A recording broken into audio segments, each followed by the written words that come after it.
Hi guys, welcome back to Blackout. Today we'll be talking about racism in the UK.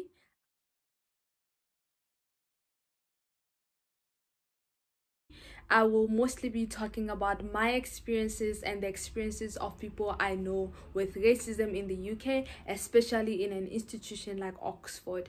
I will also talk about the history and the controversy behind the Rhodes Scholarship to see if the Rhodes Trust has done any improvements on the terms and conditions, the very racist and misogynistic terms and conditions that were left by Cecil John Rhodes in the establishment of the scholarship.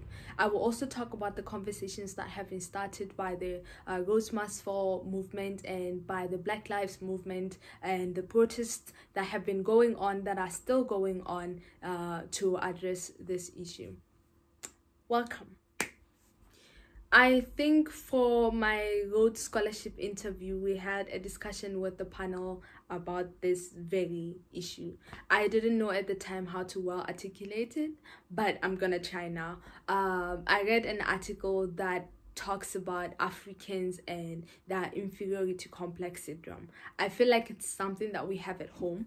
You grow up with this whole thing that white people are better than you and therefore you should always make way for them, and we don't really talk about racism. You go to a store like Choppies, for example, you get there and Hauzaka Shopo, they don't really search the white person, or they don't search an Indian man, but they stop and search you, and it was just something that was okay.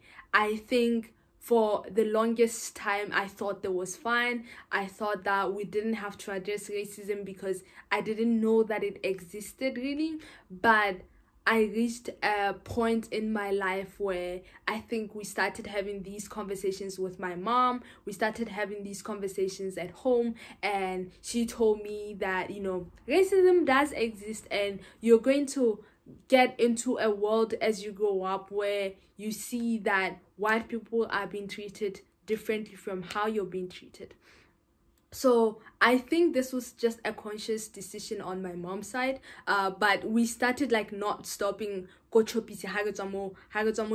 just stopped, like because it was like, if a white person who's in front of me is allowed to just go, why am I being searched? Why am I being stopped? Make it make sense. And by the way, you're not being stopped by a white person, you are being stopped by a black person, because those same black people are taught that they're supposed to stop the black person, that the white person will never steal. So I think that experience growing up kind of made me think, okay, maybe I should make way for white people wherever I go. And so I didn't question a lot of things. I didn't question a lot of racist things that were happening around me. It was very hard to point out or to call out racism because I did not know how.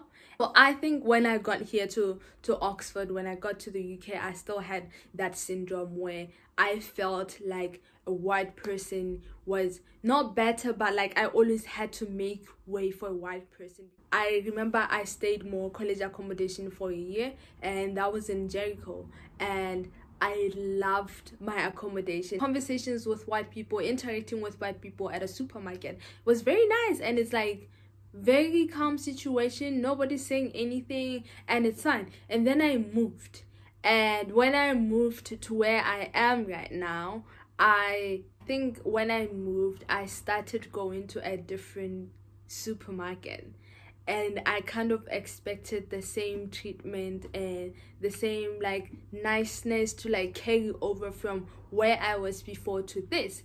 But yeah, people were nice, people were very nice, people are nice where I go, but the problem is most of the time I'm the only black person in the store, and it just makes me so uncomfortable because through the store, I feel the need to always have my hands outside my pockets because I feel like they're watching me. And I don't only feel like they're watching me, I know they're watching me because every time Gele goes stones that thing with my friend, we go through the store, he takes whatever he takes, I take whatever I take, and you'd see like a store person like following you around the store. And I'm not used to that. Like, I only know that it happens in certain shops go Botswana, but I'm not used to being followed around the store. And the thing is, in your mind you think, no, they're following everyone in the store. There's definitely no way they're just following me. But you see this like shop person like everywhere, every turn you see them, and it's like, why? I don't get it. Why are you only following me? Like, the store is full of people. And I think when we went to that store, like the first couple of times, I was like, it's fine, I'm probably just like reading too much into this. And then we went back, and then we went back again, and then I stopped going to the store. Like, I would buy stuff online and just get things delivered. I stopped going to the store because I felt very uncomfortable, and I'm not used to feeling uncomfortable in a space where you're like, I really love like shopping. I don't mind going out grocery shopping. That's something that I did with my mom almost every week. So now feeling uncomfortable in something where you felt like was your comfort zone, it just threw me off. And I think it's hard for people who are not black people to actually comprehend what black people go through, the anxiety on a daily basis that you go through just by trying to fit in, trying to like not be singled out and stuff like that. Okay, no, but that happens to all of us, but it's like not to this degree, right? It's all lives matter thing, right? Where people say, yeah, but all lives matter. Why are you making a fuss about black lives? But it's like, yes, this is happening to you, but it is not happening to you at the same degree as it is happening to me. And that is what is scary about this. That is why I feel like I should like show my hands every time I'm in a store. Like, the anxiety and the nervousness and the fear of being around white people and knowing that you might get singled out or something might happen to you. And mind you, this is not the kind of fear that I used to have at home. I think it goes back to the thing about how racism is not a topic of discussion at home. People don't talk about it, or we ignore it, we pretend it doesn't exist because it's not as bad as racism in America, for example. Racism in America, what I've seen on the news, what the Black Lives Matter has been trying to show and push out for people to see, like, this is what's happening. Racism there is aggressive. Racism there is, I don't know how to put it, but let me try to like paint a picture here. Racism in America, the way I've seen it, the way I've experienced it through the media and through the different protests that have been happening, is like the color yellow. And I'm gonna green yellow, and I love yellow. I think it will be like the color yellow, or neon. Let me say neon. Neon yellow, neon green. That's racism in America. It demands you to see it. It demands you to pay attention to it. It demands you to wake up and look at it. That's racism in America. And then racism in the UK is very subtle. It's like gray or black and white. It fades in. It's the kind of thing that you're like, nah, that's not it. It fits in well with everything. It's something that is so systemic that the people who are actually part of the system don't see that it exists or don't see that it's happening. It's black and white, right? It's like the perfect combination of colors. It doesn't stand out. It doesn't stick out as racism in America. So that is why a lot of people dismiss it. That's why a lot of people, when you talk about it, they're like, you clearly are imagining things. I have no experiences with racism other than what I've seen and the anxiety that I feel when I'm here or when I go out. That is why I like being inside. I don't like the way people look at me when I'm outside with my hair. I don't like the comments that people make about my hair. Don't touch a black woman's, oh guys, don't touch a black woman's hair. No, I feel like my interaction with the people that I met at church have been a bit weird, because most of them are very nice and most of them are very welcoming and are warm, like it's a church. And then I went to church, you know, there's like this period of time when they're like, tend to your neighbor, say hi, you know, be nice to like the person next to you, get to know people. I turned around and then the person was like, oh my god, I like the gold in your hair. I was like, oh, thank you. Like it, but don't touch it. That's all I'm asking for. You can like something and not touch it. But she touched my hair. And like she was like, oh my god, it's so nice. And she was like the second person at that church who did that. And I still went to church because I really love church, and I feel more centered when I talk to God, or when I like have conversations with like-minded people who love God the same way I love God. But I felt like those experiences kind of made me not want to go anymore because I was so uncomfortable. I know, like, if I was to meet a white person and just touch their hair, I'd probably get the police called on me. I don't do that. I can't do that. Like, I don't have the same privilege to do that. Then after you talk about racism in the UK or racism in Oxford, you get to learn about something called intersectionality. Intersectionality talks about the nature of social compartmentalization or categorizations such as race, gender, and class. And when you come into academic spaces, they don't only see a black person, they see a black woman. They don't only see a woman, they see a black person.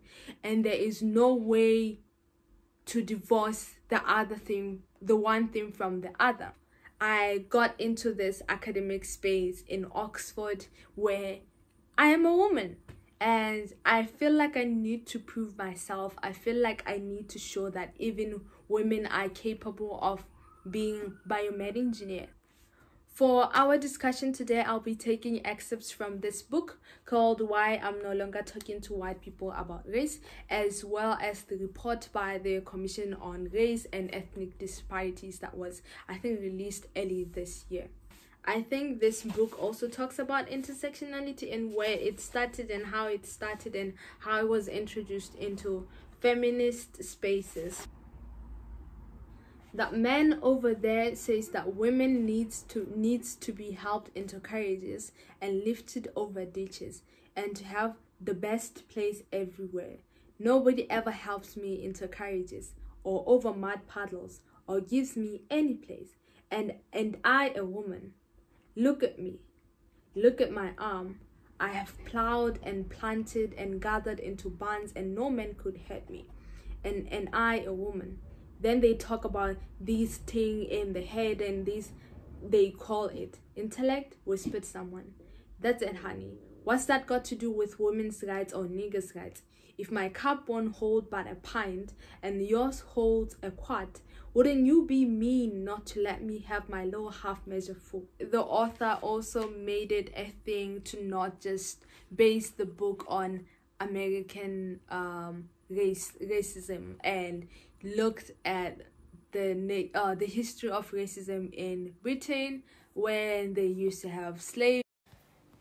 The exact number of British ships that took part in the slave trade will probably never be known, but in the 245 years between Hawkins' first voyage and the abolition of the slave trade in 1807, merchants in Britain dispatched about 10,000 voyages to Africa for slaves, with merchants in other parts of the British Empire perhaps fitting out at a further 1,150 voyages. It's hard to let people in this whole country believe and know that racism exists if the people who are in power, the people who should be teaching people, can't acknowledge it, and they don't want to acknowledge it. If you go to the report that was done by Commission of Race and Ethnic Disparities, and that was released, I think, in March 2021, even the UN talked about it. I'm gonna read a tweet from the UN. I think I have a tweet from the UN. UN Special Procedures. This is the tweet. UN experts strongly reject UK government-backed report into racism, saying it further distorts and falsifies historic facts and could even fuel racism, racial discrimination, and negative racial stereotypes. You have the UN rejecting a report that was written by the government because the government is trying to tell people that racism does not exist. Apparently, the report was presented on the 31st of March by the Commission of Race and Ethnic Disparities. And it was said after the Black Lives Matter protests and the anti-racism protests that erupted across the country, and after following the death of George Floyd last year. This report speaks to a new period, which we have described as the era of participation. We can only speak of participation if we acknowledge that the UK has fundamentally shifted since those periods in the past and has become a more open society. We have spoken in this report about how the UK is open to all its communities, but we are actually aware that the door may be only half open to some, including the white working class. Another paragraph. Put simply, we no longer see a Britain where the system is deliberately rigged against ethnic minorities. The impediments and disparities do exist. They are varied, and ironically, very few of them are directly to do with racism. Too often, racism is the catch-all explanation and can be simply implicitly accepted rather than explicitly examined. The evidence shows that geography, family influence, socioeconomic background, culture, and religion have more significant impact on life chances than the existence of racism. That said, we take the reality of racism seriously, and we do not deny that it is a real force in the UK.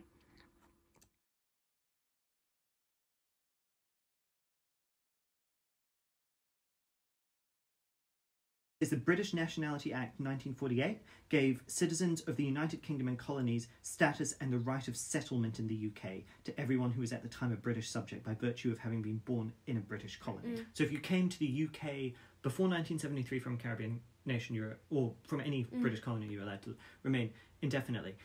And because that was just like a standing understanding, a lot of these people never asked for documents and were never asked to prove their right to emigrate. You're coming from Conservative Party, so Theresa May, Boris's party as well, they very charmingly named hostile environment policy, which they implemented in 2012, and they said that the goal is to make staying in the United Kingdom as difficult as possible for people without leave to remain, so in the hope that they may voluntarily leave.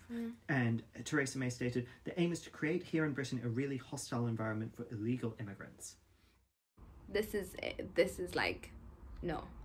And it's hard, like I said, to have these conversations with people who are not people of color, because they tend to be dismissive because they benefit from this system, right? It's a system that benefits them mostly. It's a system that they don't get the same fear from it as we do. I understand that, but also it doesn't make it right.